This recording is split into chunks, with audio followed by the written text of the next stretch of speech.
8:04, llegando directo desde el aeropuerto internacional o de las Américas o de Punta Cana. Bueno. ¿De cuál de los dos? Bueno, generalmente el que más me gusta es Punta Cana, pero ahora estamos hablando de las Américas. De las Américas. Directo y en vivo, Yatsel Román. ¿De dónde venías? Bueno, recientemente hemos estado en Perú, ahora vamos a estar en Senegal, humildemente, en África. Humildemente, amigues. No vayas a Nicaragua, que no te van a dejar. En Nicaragua no. Tú estabas en Perú, Es el verdadero embajador. Estabas en Perú ahora. Sí. Estabas en la... Sí, lo estuvimos hablando recientemente en la cumbre, pero también en Senegal. Pero te había dado una charla también, un instituto... No, eso fue aquí. Eso fue aquí. Coño, pero tú me trabajas más que tú y todos juntos. Ven acá, Yatsel, una pregunta interesante. Tú que vas a muchas cumbres y pudiéramos... Bueno, decía Nicolás Maduro que no se resuelve nada en una cumbre. No, y tú que has ido a muchas, ¿qué se resuelve en una cumbre? No lo decía cumbre? solamente Nicolás Maduro, Yo estoy curioso. lo han mencionado varios. ¿Para qué sirven las cumbres? Incluso si vemos los Wikileaks... Cuando te inviten vas a pensar distinto. Si vemos los Wikileaks... Con LAN ahí adelante. Que se filtraron de los cables de la embajada de Estados Unidos aquí en República Dominicana, vemos que el ex canciller Carlos Morales Troncoso también decía eso mismo, que las cumbres eran más que todo un evento social, pero lo importante no es el encuentro entre las personas, sino los documentos que quedan, que muchas veces pueden servir como punto de referencia. Por ejemplo, nadie habla de la cumbre del 11 de septiembre del año 2001 por lo que pasó ese mismo día en Nueva York, pero lo que sí hablamos es la Carta Democrática Interamericana que quedó de dicha cumbre en Perú. Entonces, la que le quieren aplicar a Maduro ahora. La que le quieren aplicar a Maduro y la que Venezuela le quiso aplicar a Honduras y demás. O sea, Venezuela fue la que más invocó dicha carta. Entonces ese sí es un tema importante. Y de por sí, ahora que mencionan cumbres, falleció anoche el expresidente Álvaro Arzú de Guatemala, 5 veces alcalde, que visitó la República Dominicana en varias de las cumbres que se llevaron a cabo en el gobierno 96-2000, que fue cuando recordaremos que República Dominicana se aperturó a ser anfitrión de tales eventos. El presidente Arzú ha sido una de las figuras más... En el gobierno del presidente Leonel Fernández. En el gobierno del presidente Fernández. Cuando nos abrimos al mundo. Sí, que de por sí, una de esas cumbres que se llevaron a cabo en el 96-2000, resaltando eso, fue la cumbre ACP, que fue la cumbre de las comunidades del Caribe y África, y que fue en la ocasión que visitaron el país los dictadores africanos, por ejemplo el presidente Omar Gabón de Gabón también, y Robert Mugabe de Zimbabue, que en aquella ocasión pasó algo un tanto chistoso, que me imagino que el presidente Fernández lo podrá contar en una mejor anécdota. Es que el presidente Gabón, que dirigió ese país entre 1969 y el 2007, dijo en una rueda de prensa: he compartido una oración esta mañana para que el gobierno del presidente Fernández dure 50 años. Ay, Ernesto, ¿te gustó? No me gustó. Quiero aprovechar eso, ya que mencionaste a Mugabe, para invitar a los amigos a que en el blog de solfm.com busquen Ernesto Jiménez y un artículo que escribimos hace un par de meses llamado Mugabe y la naturaleza del poder. Nada más le compartimos. Esta frase le va a gustar a Yatsel.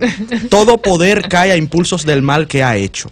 Cada falta que ha cometido se convierte tarde o temprano en un ariete que contribuye a derribarlo. Y bueno, también ahora que estamos hablando de aquella persona que yo pensé que iba a morir en el poder, de verdad que me sorprendió su caída, pero ya que estamos hablando de él, en Netflix pueden ver el documental llamado Democrats, que trata sobre aquel acuerdo de unidad nacional que firmó Robert Mugabe en el año 2008, que fue cuando él precisamente compartió su frase casi que lapidaria, cuando dijo: solamente Dios puede sacarme del gobierno, y aparentemente... parece que Dios lo escuchó. 9 años después le dijo: ajá. Pero precisamente, siguiendo con la puntual... Háblame de René Núñez. Sí. Háblame de Nicaragua.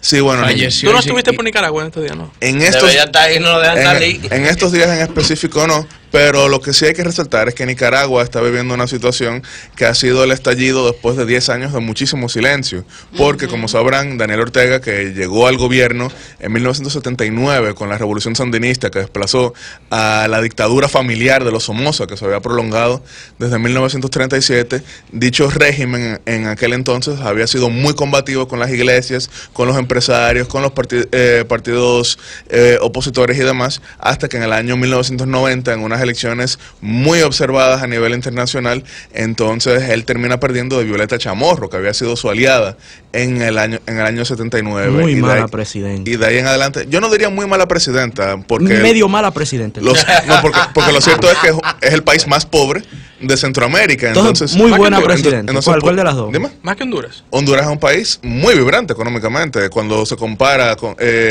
Nicaragua y demás. Nicaragua tiene un PIB per cápita de $1,000. O sea, es una economía muy pequeña. Y bueno, ¿tú has ido a Nicaragua? No, pero no, y tampoco. Bueno, la pobreza, no nada por allá. La pobreza parte del alma, mientras que cuando tú llegas a Tegucigalpa, lo que se nota es un contexto económico dentro de la realidad centroamericana bastante activo. Mira, Yacel, aquí tenemos en inversión hondureña y salvadoreña. Yo te voy a hacer algo. Voy a hacer un paréntesis con eso que te acabas de decir de si yo de Nicaragua. Sí.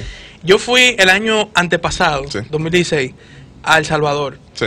Y brevemente, cuando iba al aeropuerto, me acordé que, o sea, me di cuenta que el pasaporte estaba vencido. Entonces me tuve que devolver, cambiar el pasaje, hacer al otro día el trámite rápido en pasaporte para coger un vuelo en la noche. Sí.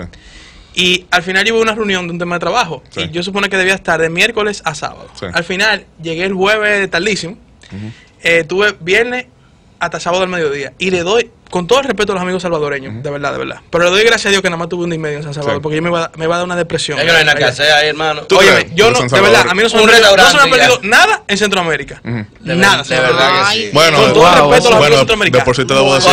Costa Rica es cosa aparte. Los tiqueños sí son chulos. Mira, Costa Rica, Orlando, vale la pena. Pero Honduras y Nicaragua y Guatemala. Costa Rica la economía es dolarizada, ¿no? No, Panamá dolarizado. Pero hay demasiadas cosas que hacer ahí. La economía más vibrante de Centroamérica es Panamá. Déjame censurarme.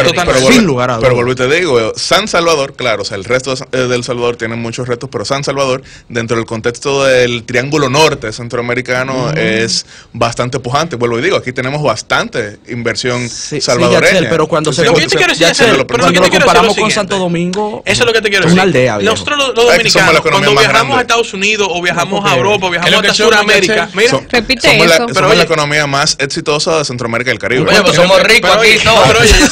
Durante 50 años. No me lo han informado. Julio, no me lo han informado. A mí lo que no me gusta es que el crecimiento baje. Cuando el dominicano viaja a Estados Unidos, Europa o Sudamérica, siempre dice, wow, esto es mejor que mi país, mira que, pero esto. Ahora, yo he viajado a 2 ciudades que me he dado cuenta y le doy gracias a Dios que vivo en Santo Domingo. Bueno, que tú fuiste a Asunción. Asunción. Y ahí sí tengo que dar toda la razón. En Asunción hay cosas muy potables. Asunción es la capital de Paraguay, perdonemos. Hay cosas muy potables, naturalmente, ¿verdad? Hay buenos atardeceres y buenos amaneceres. Pero muy buenas carnes. Eso es Sudamérica ya. Y muy buena vista. Pero cuando fui a San Salvador y a Asunción, son los 2 veces que he dicho, gracias a Dios. Y desen un crucerito por las islitas del Caribe, porque ustedes ven lo que es Paraguay es diferente, pero hay una realidad. Centroamérica, exceptuando Panamá, comparado con República Dominicana, es una aldea. Una aldea. Sí. Ahora, déjame con Sudamérica. Con todo y todo, Panamá. E inclusive, Panamá, uno puede, en términos relativos, tú puedes hablar de Honduras en los últimos años. Si no me falla la memoria, el PIB per cápita de Honduras no pasa de $3,000. No, o sea, y el de República Dominicana es de $7,000. Y ya hay que poner a la gente en contexto. No, pero quiero que Yacel puso un tuit interesante en estos días sobre Nicaragua, que él dijo que Nicaragua se lo han dividido primero los Somoza y después los sandinistas. Efectivamente. 2 familias han gobernado dicho país en los últimos 64 de 81 años. Por eso, de por sí, lo que hemos visto en la calle, de lo que hemos visto en la calle es gente gritando, Ortega, Somoza son la misma cosa. Pero bueno, de por sí, trasladándonos del continente americano hacia el continente asiático, hemos visto que la principal noticia de esta semana es que se llevó a cabo la primera reunión, y déjame detallar, primera reunión desde el 2007 entre un líder norcoreano y un líder surcoreano, pero primera reunión en territorio surcoreano desde 1953. Yo había dicho 38, pero mira el dato. No, 1950, en el 38 era una sola Corea. Es correcto, tienes razón. Efectivamente, desde 1953, y de por sí se llevó a cabo una cumbre que tuvo como resultado, hablabas de cumbres, esta no es multilateral, pero es esta cumbre que tuvo como resultado que se firmó ya, o mejor dicho, se va a firmar el acuerdo que pone fin de manera formal a la guerra coreana, que ya se había acabado en 1953. Dijo que la guerra se acabó, de una declaración. La guerra se había acabado, pero no se había reconocido. Seguían viviendo esa guerra coreana. Estado militarizado incluso. Que de por sí, esa península coreana nos da un gran experimento de la historia, porque un mismo pueblo, no muy grande, una misma gente y una misma historia terminó dividiéndose de forma tal que uno es el ejemplo de economía vibrante que tiene inversiones aquí en República Dominicana, que es casi que el sinónimo de desarrollo, y otro es el sinónimo de la miseria, es el régimen. Pero tienen armas nucleares. Es el régimen más cerrado del mundo. De por sí, no fue sino hasta recientemente que por primera vez. Mercado, yo escribí en la universidad me tocó hacer para que tú veas los retrasados que Denis Rodman todavía es. Denis Rodman es amigo. No, pues si estuviéramos hablando del 97. En la universidad me tocó escribir un ensayo una vez sobre la diferencia de las dos Coreas. Y yo explicaba eso mismo, cómo cuando se dividieron la península, los rusos cogieron el norte y los americanos cogieron el sur, se reflejó. Los occidentales, no solamente los americanos. Bueno, los occidentales, pero la influencia americana fue los americanos fueron, oye, los americanos. Occidente es americano, vamos a dejarlo ahí. El liderazgo occidente es americano. Exacto. Se demostró que los sistemas económicos que cada uno predicaba, miren cómo se reflejaron después en la posterioridad. En cada uno de los países. Eso es así. Incluso cuando comenzaron los tigres asiáticos, Corea del Sur era el protagonista de esa revolución económica. El mal chiste es que Corea del Norte era la base industrial de la península coreana. No, y de por sí hay que resaltar que durante los primeros 15 años de la división, Corea del Norte era el más imponente. Inclusive la guerra civil, la hubiese ganado Kim Il-sung.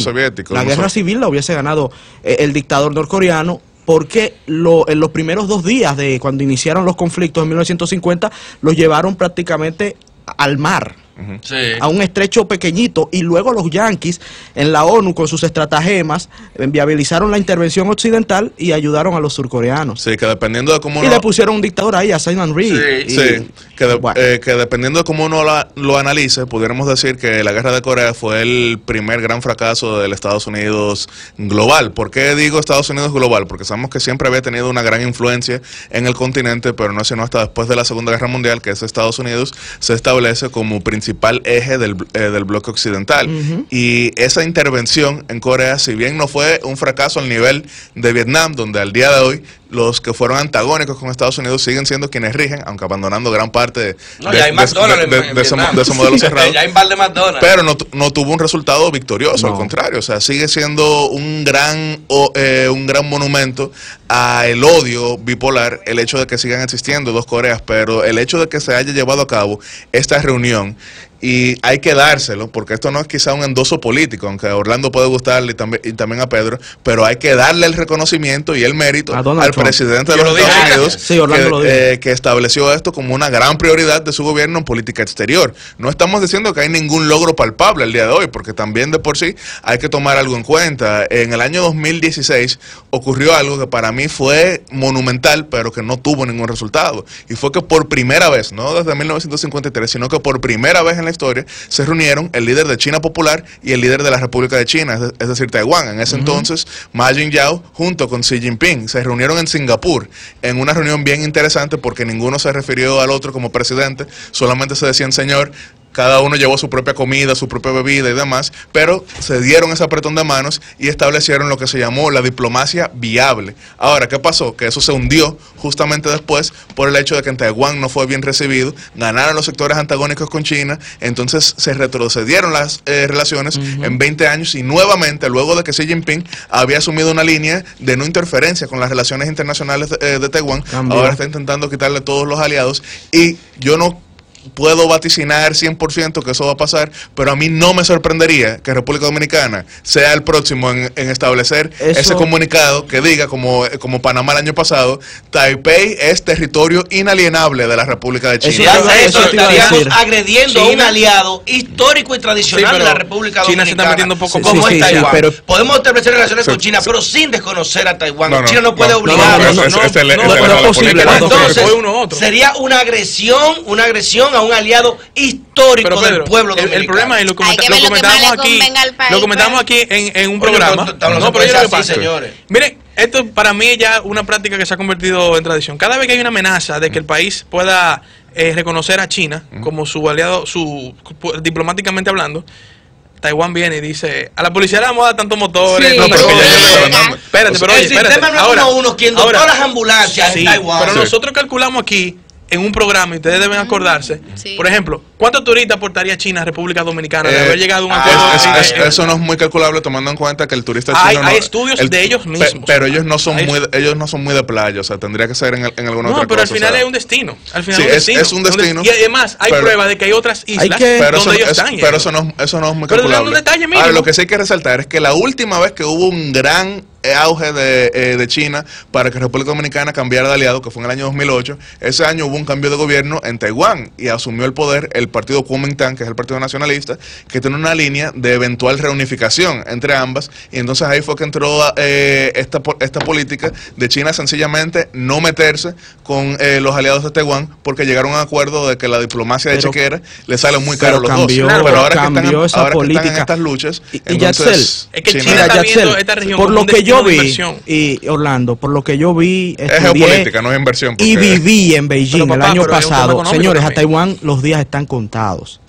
Los días de la independencia de Taiwán están contados.